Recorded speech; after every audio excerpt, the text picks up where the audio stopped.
específicamente el emprendimiento de género, y nos acompaña en el estudio Alfredo Sánchez, director de Negocio Pyme. Buenas tardes, bienvenida. Buenas tardes, Mariana, un placer como siempre compartir contigo y bueno, con tu audiencia.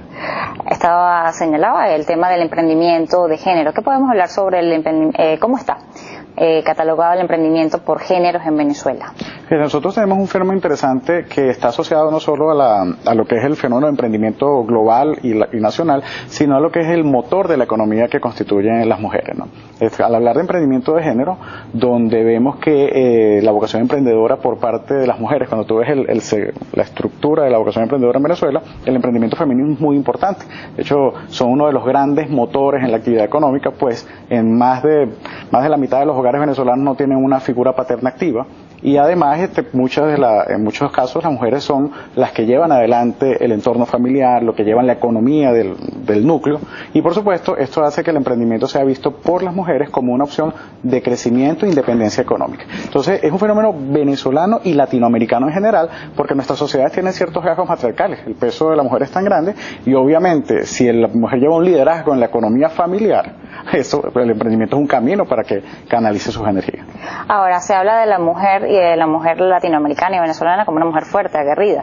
¿En materia de negocios es igual? Sí, es aguerrida, es líder, pero en buena medida hay unas limitantes con lo que es unas percepciones sobre el emprendimiento que asumen los géneros. Y tiene fenómenos, que eso incluso las mujeres tienen que superarlo. Tú tienes fenómenos de mujeres que son vicepresidentas, gerentes de una organización, deciden tomar el camino del emprendimiento y entonces lo primero que piensan es hacer galletas. Bueno, una persona que tiene todo este background y todo puede canalizar, montar una empresa de consultoría, montar una plataforma de learning, y entonces hay una percepción o autopercepción cultural donde el emprendimiento femenino se canaliza mucho hacia ciertas actividades tradicionales. Entonces, ¿qué es lo que hay que hacer? Las energías están, pero lo que hay que abrir o superar esas brechas que se generan sobre que el emprendimiento femenino tiene que ir hacia unos ámbitos específicos. Las mujeres pueden perfectamente desempeñar roles en cualquier sector económico, en cualquier área, y por supuesto el emprendimiento tiene que reflejar esa realidad. Ahora, ¿se desempeñan en este ámbito doméstico o tratan de llevar su emprendimiento por el área doméstica porque encuentran trabas en el mercado o simplemente es un tema de trabas o de barreras mentales? Yo creo que hay un componente más de barreras mentales. Incluso si te pones a ver, cuando tú ves Venezuela, tiene la particularidad que el rol de las mujeres en cargos de liderazgo es muy alto. Es muy alto en la empresa privada. Muchos hemos tenido jefes mujeres cantidad de veces, que no pasa así en países desarrollados. En muchos países desarrollados el peso de la mujer en la ecosociedad es mucho menor, es mucho más limitado. Entonces en Venezuela tenemos esa realidad que está mucho en los ámbitos institucionales, pero que en los ámbitos de emprendimiento a veces comienzan a haber una tendencia de emprendimiento tradicional. Yo lo que creo que tienen las mujeres que ese rol de liderazgo que están asumiendo o que ya manejan. Estaba el otro día en la Universidad Simón Bolívar y me llamó la atención porque tú hace 10 años ibas a la Simón Bolívar y eran puros hombres, y ahora tú vas a la Simón Bolívar y son puras mujeres en carreras técnicas, que normalmente las carreras técnicas eran percibidas con una barrera de género.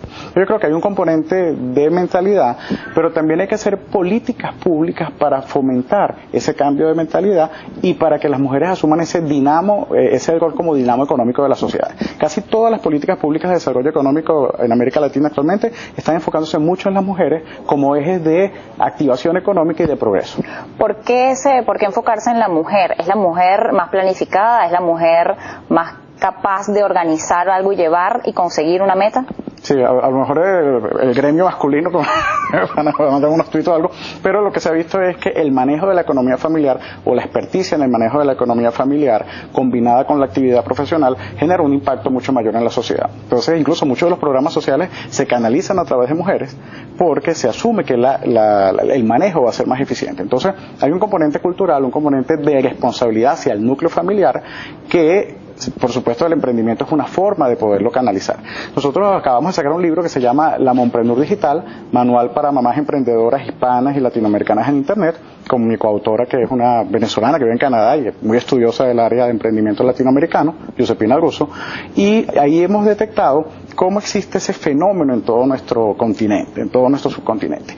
Y la idea es que entonces las mujeres tomen ese control de su energía productiva, de su actividad, y la apalanquen en tecnología. Entonces lo que tenemos que buscar es que, más que todo, las condiciones están, el tema es la sensibilización, la formación en esas áreas. El acceso de las mujeres a los créditos y a todo lo que es el músculo financiero para llevar a cabo un emprendimiento no doméstico, sino ya de este nivel. ¿Es fácil, es posible? ¿Tiene más acceso la mujer que el hombre? No, ahí depende, por supuesto, de la formación y la calidad de los planes de negocios que puedan desarrollar y la calidad de los modelos empresariales que puedan llevar a cabo. No pudiéramos decir que hay unas barreras, especialmente, un banco lo que va a evaluar, un banco multilateral, una institución crediticia, un banco de desarrollo, una banca privada, una banca pública, lo que va a evaluar es la calidad, por supuesto, del modelo de negocio. Entonces, ¿qué tenemos también que lograr? Que las mujeres cada vez tengan una mayor cultura de negocios. O sea, que esas energías productivas, donde extrapolan muchas veces la economía familiar a la economía, independiente, que esas energías productivas se profesionalicen y que tengan formación de negocio para que a la hora que vayan a aplicar a créditos, no a programas sociales. Sabemos que programas sociales son excelentes administradoras y es la mejor manera que los recursos sean productivos. Pero cuando vayan a proyectos económicos, compitan en las mejores condiciones para acceder sobre la base de su calidad. Porque tampoco hay que dar unas preferencias por género, ¿no? Tiene que ser igualdad de oportunidades, igualdad de acceso a todas las opciones que da el mercado. Vamos a hacer la primera pausa aquí en Noticias Globo. Y él es director de Negocio Pyme. Hablamos sobre el género y el emprendimiento.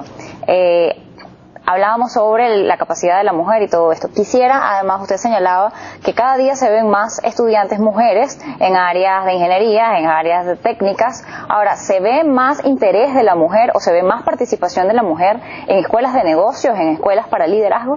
Sí, fíjate, ayer estaba viendo casualmente un estudio que se hizo en una política de emprendimiento de un gobierno local, y en ese estudio se mencionaba, pero en el caso del municipio de Baruta, se mencionaba que el 60% de los participantes en los programas de formación eran público femenino donde tenías además personas solteras, había bastantes jóvenes que lo estaban desarrollando, pero también muchas mamás que tenían esa vocación de desarrollar el emprendimiento para lograr el crecimiento profesional con el crecimiento familiar. Entonces, para tener esa flexibilidad.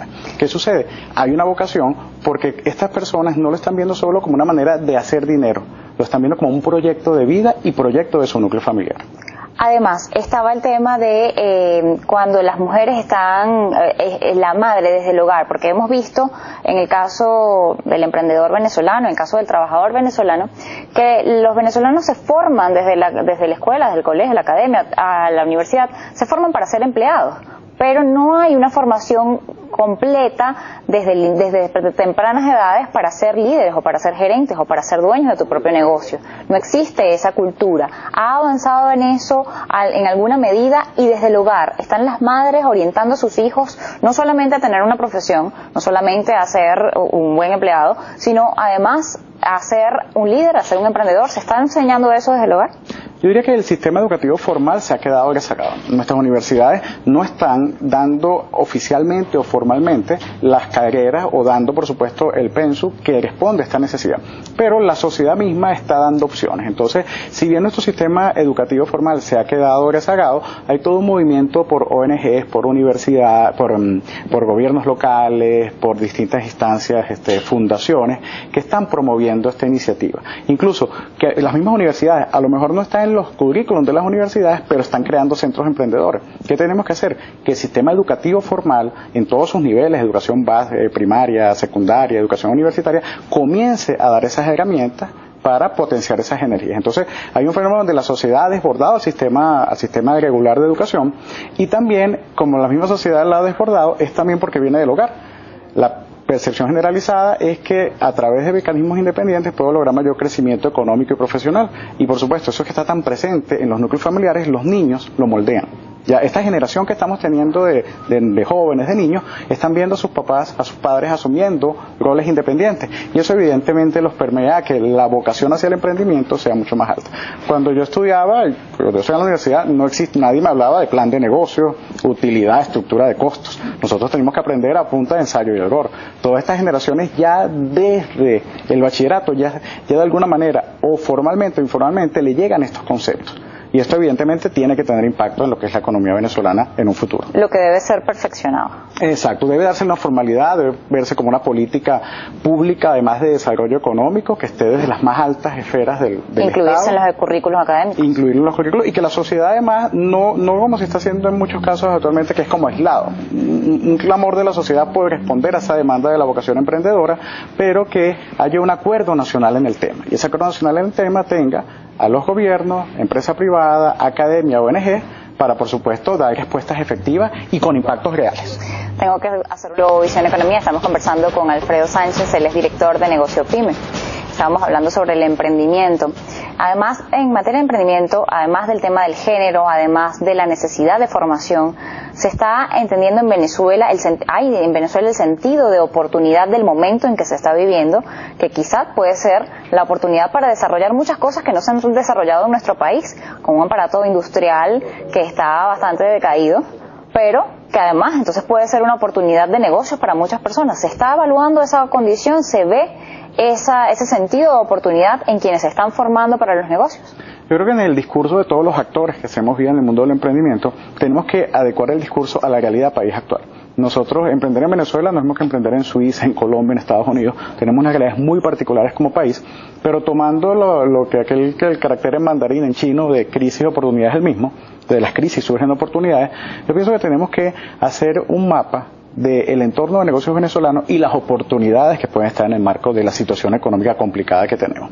Que como lo vimos en un programa anterior, existen ciertos nichos en los cuales se pueden desarrollar oportunidades de negocios, y oportunidades de negocio en lo que es la sustitución de importaciones, como lo hemos comentado anteriormente, sin sonar a cepalista de los 70, pero evidentemente el mercado venezolano tiene muchas necesidades que se cubren con importación, y que esas necesidades por restricciones de divisas ya no se van a poder traer esos productos. Entonces hay que ubicar qué productos es viable de producir en Venezuela, teniendo esa suerte de protección no declarada que existe, para, por supuesto, para cubrir la demanda del mercado, y que, bueno, cuando mejoran las condiciones económicas, tener unos productos competitivos. Tenemos como una protección de la producción nacional de alguna forma por el encarecimiento de la divisa. Otras oportunidades están vinculadas al talento venezolano, aquellos servicios de base tecnológica que yo puedo prestar desde Venezuela y ofertar en mercados internacionales. Servicios desde diseño, programación, desarrollo de software, asesorías, consultoría, proyectos de e-learning, se puede prestar desde Venezuela con tarifas muy competitivas, porque como el talento venezolano a nivel internacional su valor o las remuneraciones son bajas, entonces eso permite que tú puedas ser muy competitivo afuera e incluso tener ingresos superiores a los que da el mercado venezolano.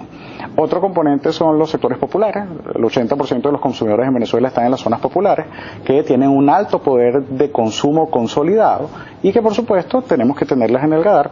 Entonces, en términos generales es ver, tenemos una crisis, evidentemente, donde la crisis puede generar oportunidades. Y yo invitaría a que todos los que somos actores del mundo del emprendimiento adecuemos el discurso a esa realidad. El emprendedor venezolano está buscando una sinergia entre conocimiento en plan de negocios, mercadeo, ventas, recursos humanos, pero aplicado a nuestro entorno, que es muy particular. Y los países que ahorita son imanes de inmigración venezolana, hace 20 años eran países que tenían profundas crisis económicas, que tenían hiperinflación, que tenían muchas guerras civiles, que tenían grandes problemas, y encontraron el camino del progreso. Las sociedades, si deciden encaminarse hacia el progreso, no hay nadie que las detenga. Así que vamos a adecuar a que en el marco de la crisis puede haber oportunidades, y asumir que Venezuela es un país que tiene perfecta capacidad de recuperación. Además, ¿cómo hacer de que todas estas personas que están hoy en la economía informal dejen de verlo como un sector informal y pasen a ser esos pequeños empresarios? Sí, uno de los grandes retos que confrontamos es la formalización y la mejora de la calidad del emprendimiento. Mucho del emprendimiento venezolano es de subsistencia. Tenemos que profesionalizar ese emprendimiento, que aquel microempresario que hoy está simplemente, cubriendo mis necesidades básicas de alimentación, ese microempresario diga, no, yo tengo un proyecto empresarial de vida, y yo soy un autoempleado, después ser un microempresario, luego una pequeña empresa, después una mediana empresa, y si Dios quiere en 20, 30 años una gran empresa. Eso es lo que hace grande a los países. Entonces el emprendimiento venezolano, que en buena medida es subsistencia, y también en Latinoamérica lamentablemente, o sea, un fenómeno general, tenemos que dar las herramientas para que se profesionalice y la gente haga una carrera emprendedora exitosa como quien hace una carrera corporativa exitosa. Muchas gracias por habernos acompañado la tarde de hoy. Ahora vamos a ver